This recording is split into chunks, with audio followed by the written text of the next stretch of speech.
frente al proceso infeccioso. Y en segundo lugar vamos a hacer fiebre de origen oscuro. Antes de empezar siempre esta clase hago una pregunta clásica a todas las promociones, ¿no? Y hasta ahora ninguna me ha contestado. ¿Quién inventó el termómetro?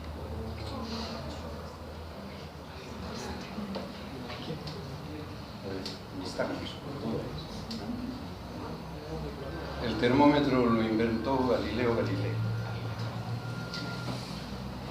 siglo XVI. Estudiante de medicina, siempre es importante tener conocimiento de los aspectos básicos, ¿no? Te pueden preguntar por molestarte, la competencia de la chica, de otro que quiere estudiar medicina, para dejarte mal. ¿Quién inventó el termómetro? Galileo Galilei. Muy bien, ha habido grandes avances en los últimos años, en los años finales del siglo XX y en estos últimos años. Como vamos a ver, los mayores han sido a partir del año 1980. Siempre que vamos a evaluar un paciente con un proceso infeccioso, que puede tener hipertermia o puede tener hipotermia, sobre todo en pacientes avanzados, la hipotermia es tan importante y valiosa como la hipertermia. Siempre que vamos a evaluar un tipo de este paciente, tenemos que preguntarnos estos aspectos: cómo están sus barreras naturales, cómo está su defensa innata natural y cómo está su defensa adquirida. En principio, toda persona adulta en la cual ya se ha producido el proceso de maduración de lo que viene a ser la respuesta innata y la de defensa adquirida, decimos que es inmunocompetente, mientras que en los recién nacidos, ¿no?, y en pacientes de edad avanzada son pacientes inmunodeprimidos y por ende propensos a cualquier tipo de infección. Entonces, la primera evaluación que hacemos de nuestro paciente es cómo están sus barreras naturales. La primera y la más importante es la piel. Esta es la que nos aísla del medio externo, donde están virus, bacterias, hongos, riquecias, todo, parásitos, etc. Nuestra piel. Esa es la barrera más importante y esa es la barrera que como médicos nosotros debemos preservar o conservar en nuestros pacientes. Esto se aprecia sobre todo en los grandes quemados, donde teniendo gran extensión de quemaduras, inmediatamente son presa fácil de la pseudomonas aeruginosa, estafilococo aureus productor de beta-lactamasa, etcétera, que pueden causarle sepsis y muerte en el paciente. Muchas veces los pacientes grandes quemados al final mueren por sepsis. También lo vemos en nuestros pacientes que tienen úlceras por presión, también llamadas SCARs. Cuando un paciente tiene un problema neurológico con déficit motor y está postrado en cama, van a ver ustedes en su práctica durante muchos años que hay familiares que quieren, aprecian a su paciente y lo cuidan. Y esos pacientes no hacen SCAR.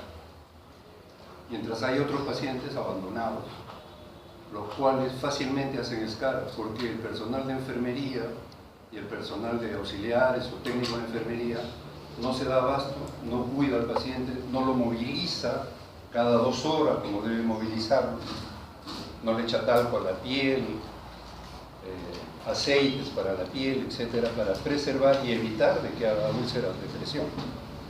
Estas úlceras de presión van a estar en aquellas áreas donde apoya el cuerpo el peso, es decir, los hombros, los omóplatos, los codos, la región sacra, sacrocoxigia, los talones, son las zonas de mayor frecuencia de úlcera de presión. Y cuando examinamos a nuestro paciente tenemos que indudablemente voltearlo, no solamente examinarlo en el cúbito dorsal, sino también hay que girarlo para ver si hay estas úlceras de presión, por donde van a ingresar gérmenes intrahospitalarios y por ende gérmenes también resistentes a una serie de antibióticos. La piel también la violentamos al hacer procedimientos, tanto de venoclisis y más aún cuando colocamos catéter venoso central, porque el catéter venoso central, la punta del catéter va directamente hacia la vena cava superior, que puede atravesar la yugular o la subclavia. Y entonces se lleva al torrente sanguíneo un germen patógeno, si es que no se ha hecho una buena asepsia. De manera que debemos ser precavidos en este aspecto. Otra barrera natural vienen a ser los esfínteres. También en nuestra práctica médica violentamos esta defensa natural.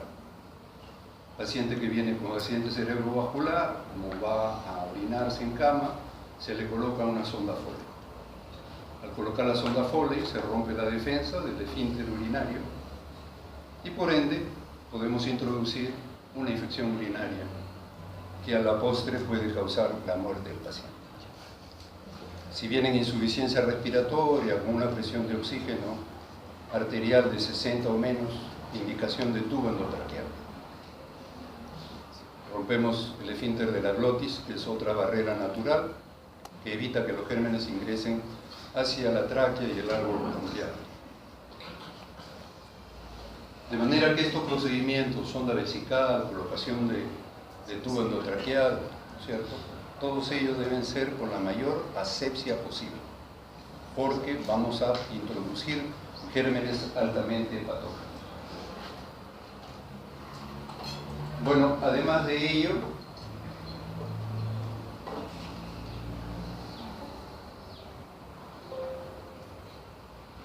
vamos a tener como barrera también el jugo gástrico.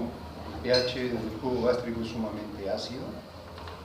Se consideraba que antiguamente, hasta los años 60, no existía germen que soportara la acidez del jugo gástrico, hasta que se fue descubriendo el Helicobacter pylori que vive, ¿no?, y ese es su medio en el cual se desarrolla. Eliminamos esta defensa natural cuando hacemos abuso de los bloqueadores de bomba de protones y de los bloqueadores H2, o sea, la ranitidina, el omeprazol, lansoprazol. Cuando utilizamos este tipo de medicamentos en forma indiscriminada, entonces condicionamos que puedan ingresar bacterias por vía oral y producir una infección, tipo bacteria cólera, tipo Brucella, etc., que en condiciones de un pH gástrico normal no producirían ningún problema en el paciente. Los cilios de la mucosa bronquial y las vellosidades de la nariz también son mecanismos de barrera de defensa natural. Luego tenemos la defensa natural o innata, que va a tener dos componentes principales, los componentes celulares y los componentes moleculares. Por eso se habla de un sistema de respuesta inmune celular y un sistema de respuesta inmune molecular. Pero esto se hace con fines didácticos. Todo este sistema está integrado simultáneamente, se activa. Dentro de ello vamos a tener las células fagocíticas, ¿no?, es decir, los macrófagos. ¿Quiénes son los macrófagos? Son los polimorfos nucleares y los monocitos, que se han activado en presencia de un germen o un elemento extraño que no lo identifica. Se activan y se convierten en macrófagos. Entonces, un macrófago es un polimorfo nuclear o neutrófilo activado o un monocito activado. Ese es un macrófago. Y comienza como un laboratorio muy especializado a producir una serie de sustancias que comunican entre ellos mismos o con otras células, con los linfocitos, con los eosinófilos, etc. Y estas sustancias, como permiten la comunicación entre un leucocito y otro leucocito, se llaman interleuquinas, ¿no? Interleuquinas, que vamos a ver después al final cuáles son las más importantes. Después de estas células fagocíticas tenemos las células que liberan mediadores inflamatorios, tienen a ser los basófilos o las células cebadas y los eosinófilos. Luego las células natural killer, que vienen a ser los linfocitos TSD8, y dentro de los componentes moleculares, el más destacado, el más importante, es el complemento, con sus 22 proteínas, la proteína de fase aguda, y este grupo adicional de citoquinas, ¿no? Dentro de los cuales están las prostaglandinas y los leucotrienos.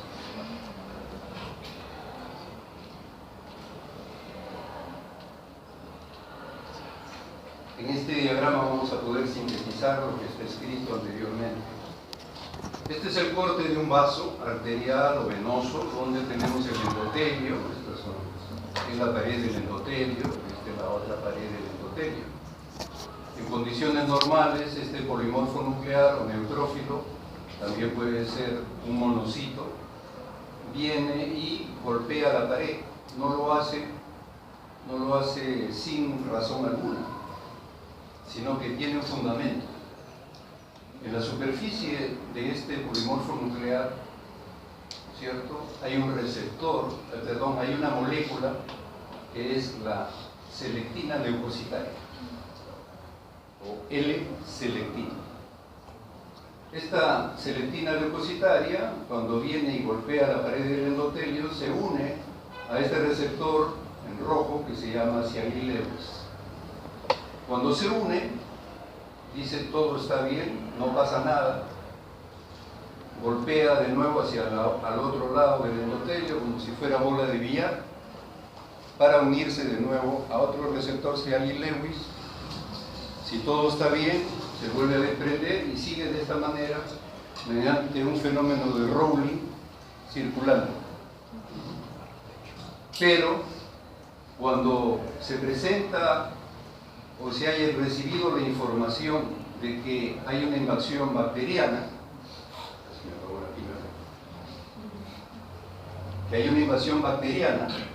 y le ha llegado la información a través de las C3A, C4A y C5A, factores de leucotaxis y de quimiotaxis del macrófago, este polimorfo nuclear pierde la L-selectina y aparece una molécula distinta que se llama integrina. Esta molécula aparece cuando este se transforma en macrófago. ¿Cómo identificamos al macrófago? Cuando en su superficie tiene la molécula integrina. Esa es la manera como lo identificamos. Entonces, este macrófago, que ha sido el polimorfo nuclear ya activado, se va a unir a otro receptor del endotelio, llamada selectina endotelial, acá en amarillo. Sí. ¿Bien? Botón de arriba. Botón de arriba, gracias. Selectina endotelial. Entonces se produce un fenómeno de adhesión y posteriormente un fenómeno de diatenesis. Y mediante estos factores de leucotaxis y quimiotaxis, este macrófago va a dirigirse hacia donde está la invasión bacteriana, ¿no? Donde obviamente ha actuado simultáneamente el sistema de complemento, y el sistema de complemento ha marcado a estas bacterias con la fracción C3b. Entonces este macrófago activado viene, identifica a esta bacteria con este receptor C3b y procede a fagocitar. Este proceso por el cual el sistema de complemento ha marcado a la bacteria se llama también opsonización. La bacteria ha sido opsonizada con esta fracción del complemento C3b y por ende es fagocitada. Obviamente esto ha pasado después de la identificación de una célula extraña, ¿no?, a través de la molécula clase 1 y clase 2 del complejo de histocompatibilidad mayor, que está que hemos llamado el HLA, ¿verdad?, el antígeno leucocitario. ¿Dónde está ubicada la información genética que lo utilizamos inclusive para trasplante de órganos? En el brazo corto del cromosoma 6, donde está la información genética del tipo de molécula clase 1 o clase 2 de cada una de nuestras células, que nos identifica a cada uno y que puede hacernos si somos compatibles o no compatibles, en el brazo corto del cromosoma 6. De manera que si no tiene la presencia de esta molécula clase 1, clase 2, lo identifica como un elemento extraño y por consiguiente procede a su destrucción mediante el ingreso de aniones, superóxidos, radicales hidroxilos, ácido hipoclorídrico, óxido nítrico, etc.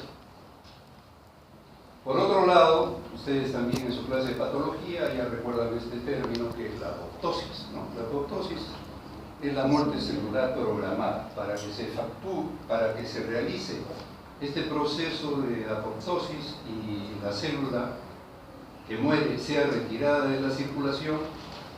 Al iniciar el proceso aparece en su superficie una molécula de fosfatidilcerina. Al aparecer esta molécula de fosfatidilcerina, como si fuera la fracción C3b, el macrófago procede a fagocitarla. Para el proceso de apoptosis, entonces, una célula que ya cumplió su ciclo tiene en su superficie la molécula de fosfatidilcerina.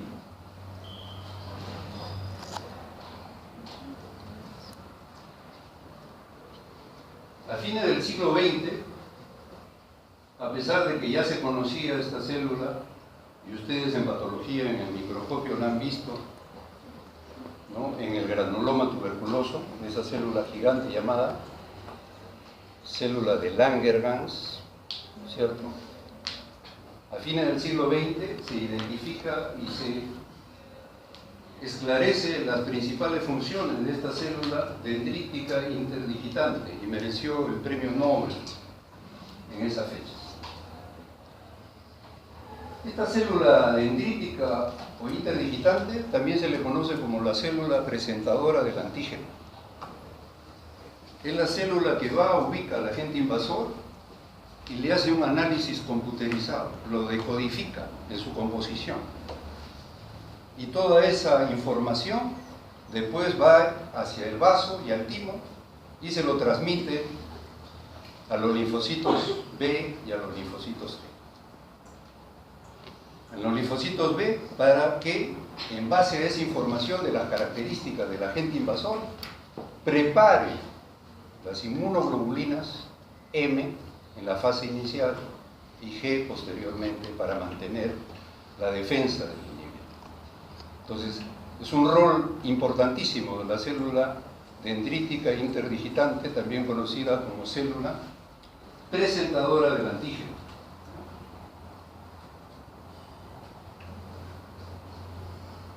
Ahí tienen ustedes el diagrama donde van a tener que en esta zona va a presentarse la célula dendrítica y va a llevar la información para la elaboración de los linfocitos T y en el caso de los linfocitos B para la preparación de las inmunoglobulinas, ¿no?, de la célula dendrítica interdigital.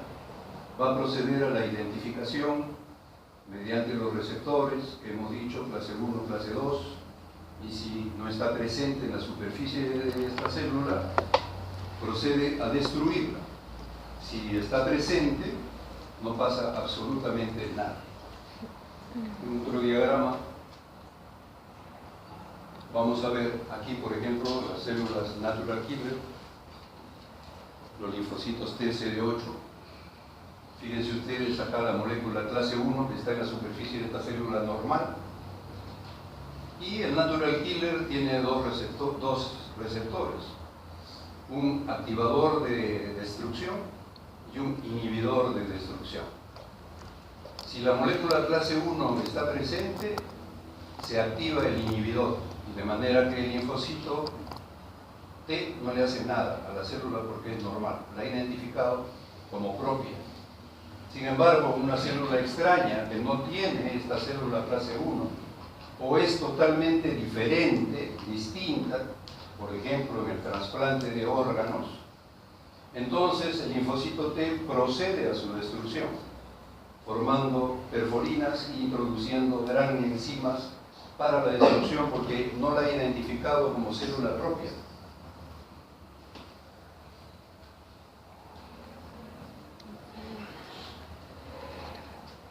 Tenemos también las células mediadoras inflamatorias, liberadoras de mediadores inflamatorios como los basófilos, las células cebadas, donde los receptores principales son para la inmunoglobulina E. Dentro de ellas, su rol importante, por ejemplo, es en todas las alergias atópicas, la fiebre del heno, el asma, el eczema, en los cuales el alergeno se une a esta inmunoglobulina E.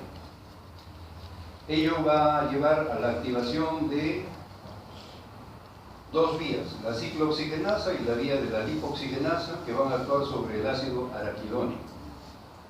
La ciclooxigenasa, al actuar sobre el ácido araquidónico, va a dar lugar a las prostaglandinas.